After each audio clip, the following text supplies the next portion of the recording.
Buenas tardes, muchas gracias por la espera. Queríamos partir, por cierto, saludando a todos los trabajadores y trabajadoras radiales, porque hoy día es su día. Felicitarlos, felicitarlas, agradecerles por la importante labor. Sabemos que detrás de cada noticia, de la información que entregan, de la entretención también que nos brindan, hay un trabajo muy profesional, muy riguroso, muy dedicado para poder acompañarnos todos los días a través de las transmisiones radiales a nuestros compatriotas, a nuestras compatriotas. Así que feliz día a todos los trabajadores y trabajadoras radiales, que lo pasen muy bien. Estamos en un día más de una importante noticia que, por cierto, muchos y muchas estarán celebrando. Hace poquito tuvimos el punto de prensa tras la reunión del Comité Interministerial por el COVID-19 de nuestra ministra de Salud junto a dos subsecretarios de la cartera, informando y anunciando de cuáles son estas medidas después de todo un trabajo que se ha venido haciendo. Ustedes bien saben, con profesionales, expertos en la materia, interinstitucional, para ir estableciendo las distintas fases en el marco de la pandemia que ha adoptado nuestra gobernanza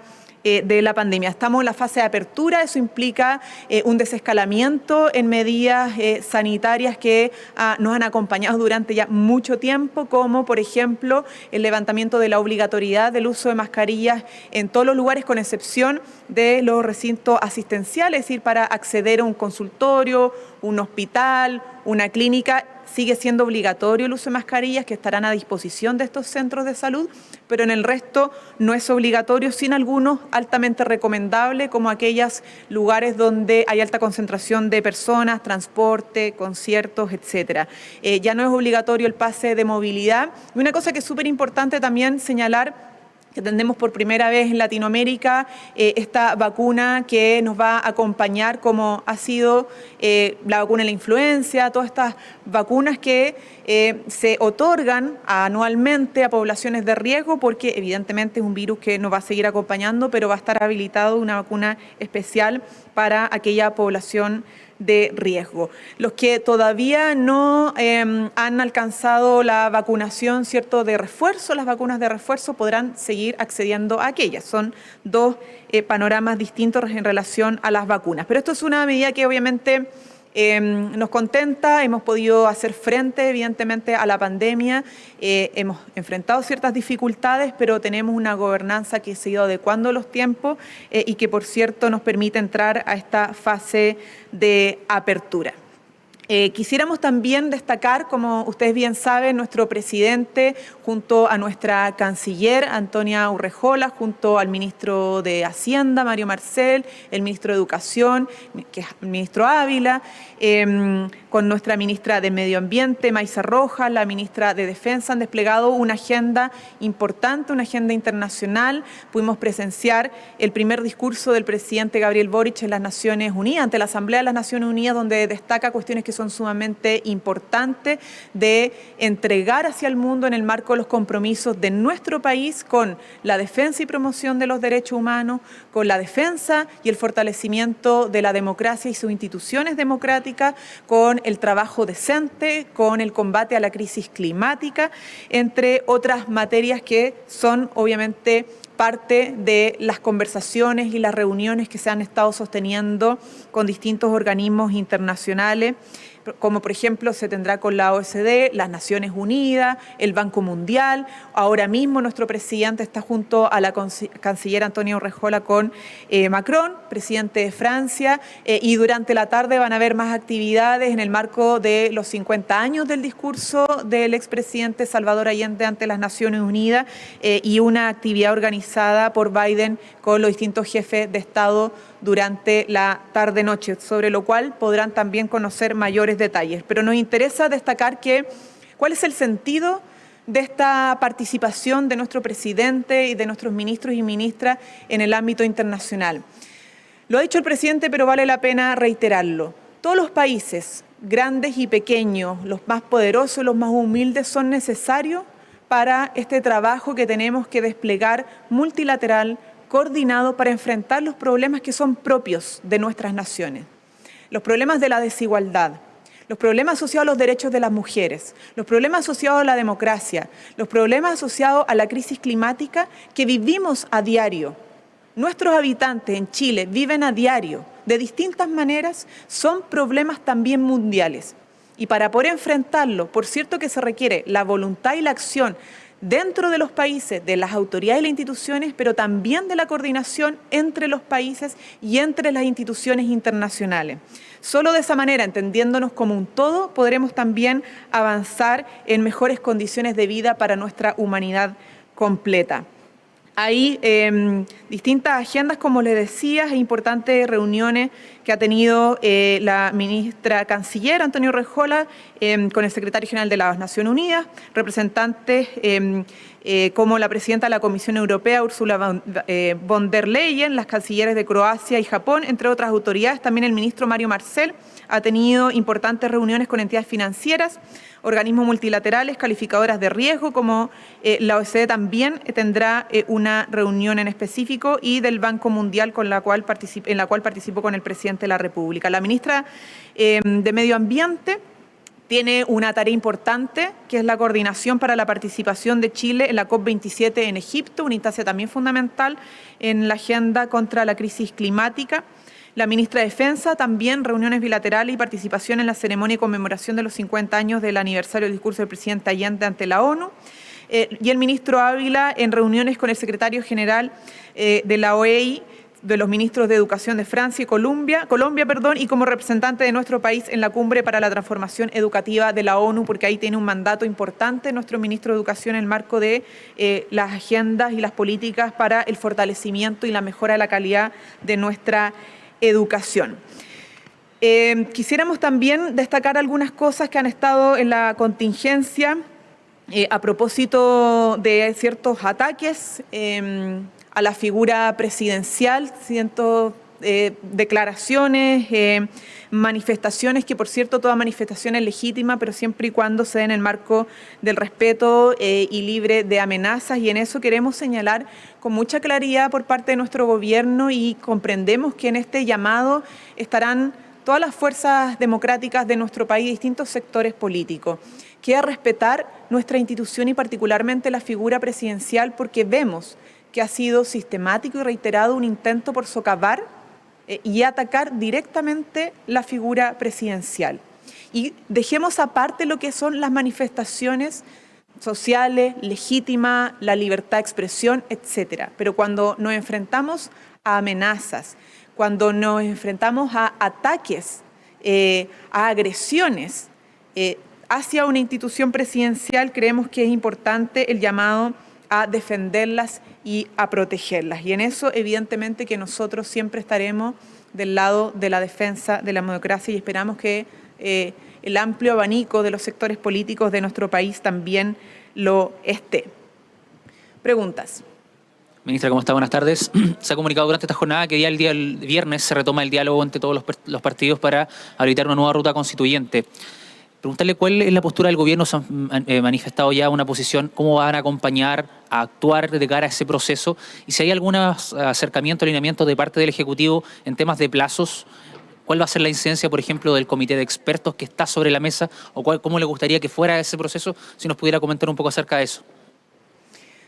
Yo creo que lo hemos dicho en reiteradas oportunidades, volvemos a insistir para mayor claridad de los medios de comunicación y la ciudadanía. Nuestro gobierno obviamente no es prescindente en esta materia, nosotros somos colegisladores, pero también nuestra voluntad es acompañar y facilitar el diálogo. Nunca ha sido ni será pautearlo. Por cierto que el gobierno tiene opiniones, un gobierno que tiene posición y opiniones políticas, pero es muy distinto a imponer ciertos bordes, márgenes o contenidos. Sabemos que hay discusiones de las bancadas, hay discusiones de los partidos, todos han sostenido sus propias reuniones, etcétera, etcétera, para fijar distintas posiciones, para dialogar, y los presidentes de ambas cámaras han fijado próximas reuniones y hay una agenda de trabajo, y nosotros entendemos que el espacio de la mesa de diálogo es la que luego debe llegar a una síntesis para un acuerdo, y esperamos que en ese sentido les vaya bien, porque una de las cosas que todos sabemos, ¿cierto?, que es muy importante,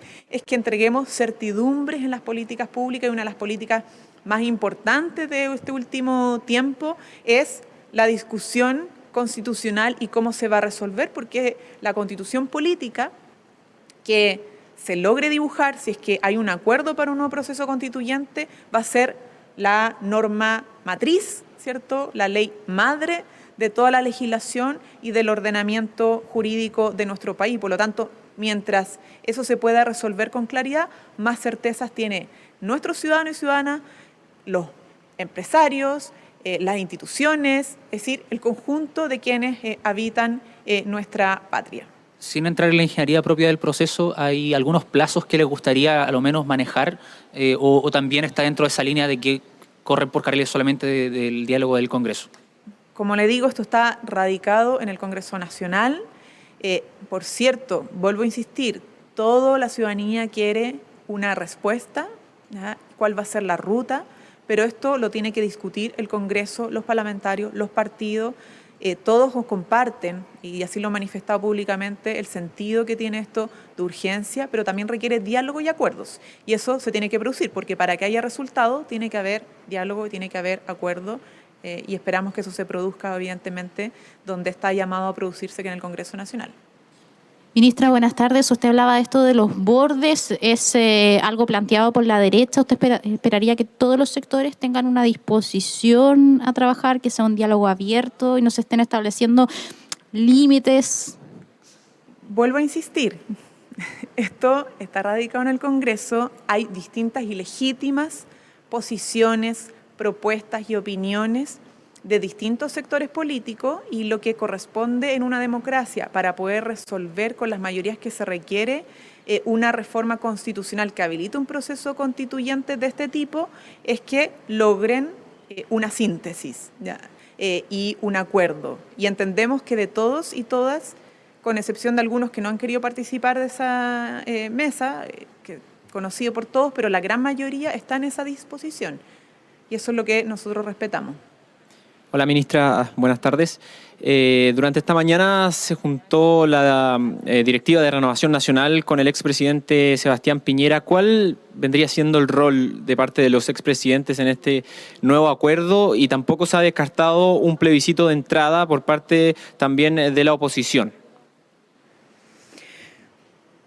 Yo creo que la respuesta es un poco la misma. O sea, tercera pregunta, tercera respuesta similar, porque es legítimo, o sea, todas las bancadas, partidos han tenido sus propias reuniones, están discutiendo propuestas, pero al final lo más importante es lo que se llegue a resolver en el colectivo, ¿cierto? Donde están todos los partidos, todas las bancadas, y se debería producir un diálogo, una discusión, se deberían resolver las diferencias, se deberían presentar las distintas posiciones y llegar a un acuerdo. Nosotros esperamos que eso se pueda, obviamente, por parte del gobierno, facilitar. Nosotros vamos a acompañar ese proceso, pero ellos van a determinar. Por cierto que nadie va a estar nunca en condiciones de imponer una alternativa, porque aquí van a requerirse muchos sectores políticos, no solamente uno. Ministra, buenas tardes. Antes de agotar mi pregunta, quisiera agregar otra, pedirle la precisión de a quiénes se refería cuando hablaba de los ataques a la figura del presidente de la República.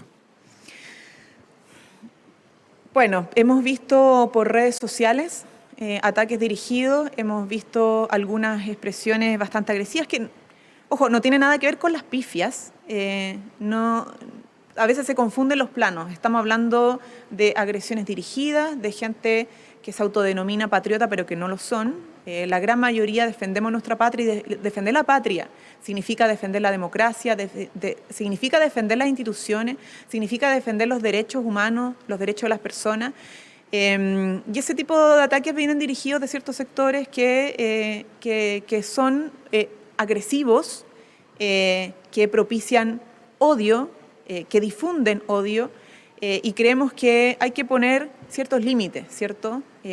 Una cosa es el derecho a la libertad de expresión, la manifestación, el derecho además que es constitucional a la manifestación, y otra cosa muy distinta son las amenazas de muerte, son los ataques dirigidos, declaraciones que no valen la pena ni reproducirlas por lo groseras que son, y eso creemos que tiene que tener un límite, y por cierto que en esta posición yo creo y creemos como gobierno que van a estar la gran mayoría de las fuerzas políticas y democráticas de nuestro país.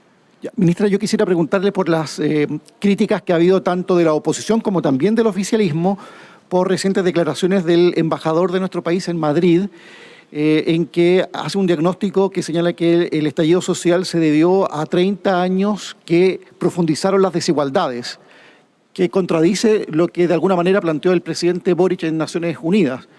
No sé qué evaluación tienen ustedes respecto de las declaraciones del embajador y de las críticas que transversalmente se han formulado respecto de él. Y aprovechar de preguntarle, porque vienen otros colegas, ¿de qué manera el gobierno confirmó con Estados Unidos que la ex jefa de asesoría, Lucía Damer, no está citada a declarar por el FBI en ninguna causa? ¿Y qué valoración hace el gobierno de eso?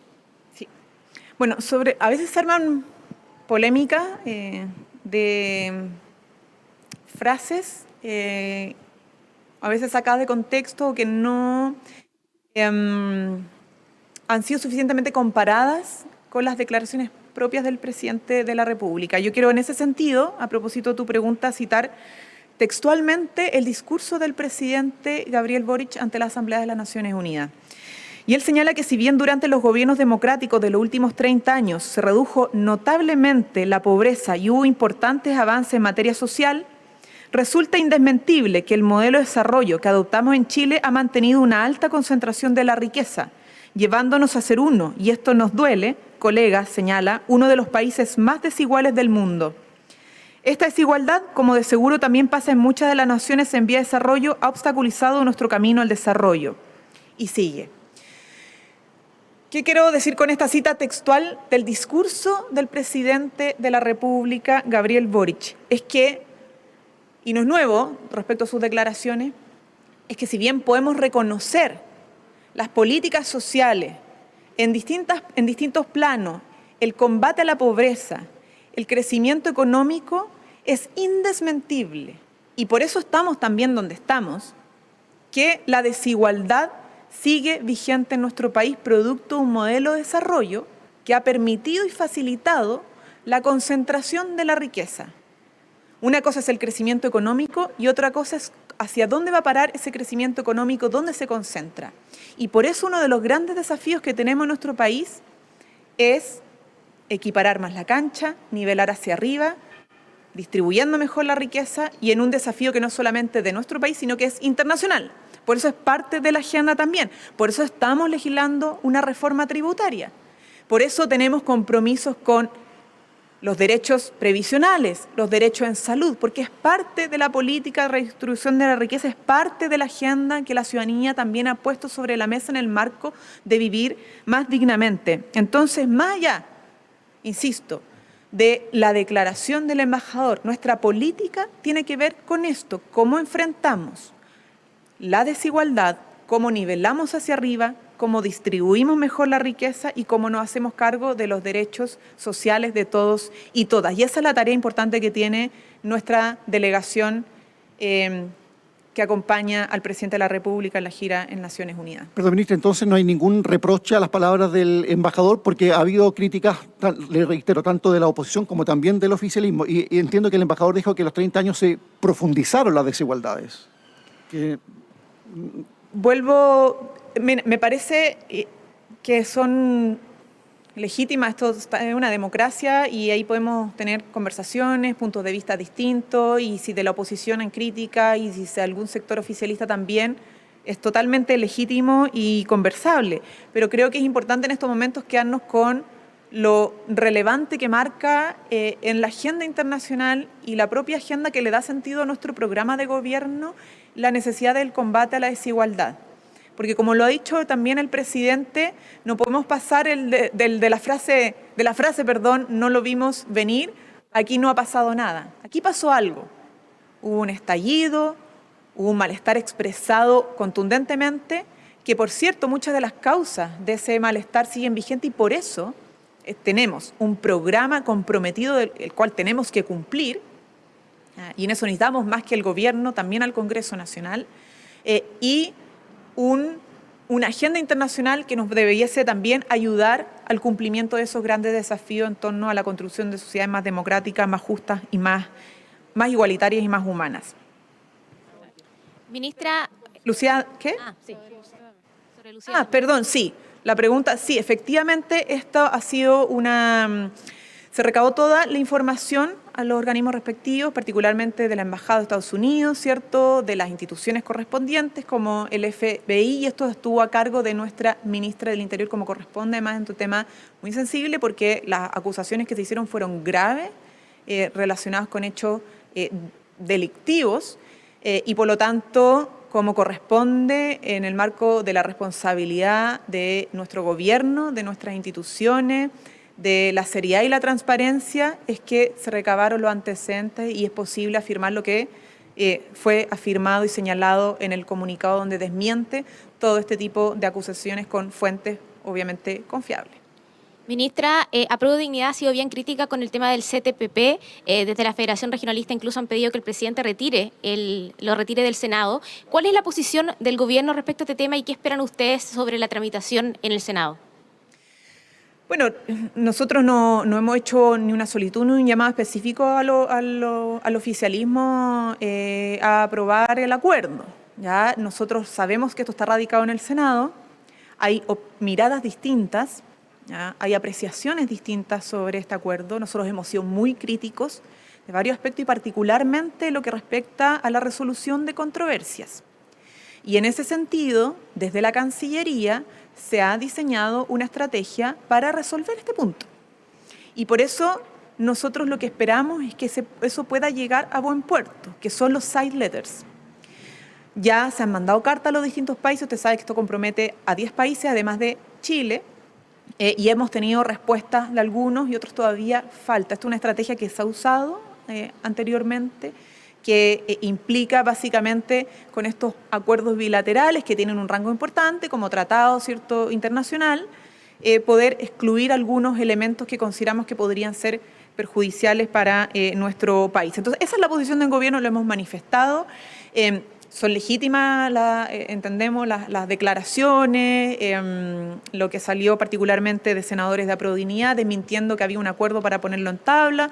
No queremos, obviamente, involucrarnos en aquello que es parte de la autonomía también que tienen los propios parlamentarios y parlamentarias, pero ahí expresan una opinión que, por cierto, consideramos legítima.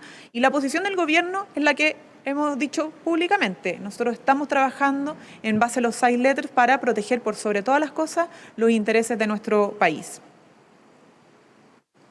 ¿No hay más preguntas? Bueno, muchas gracias. Hasta luego.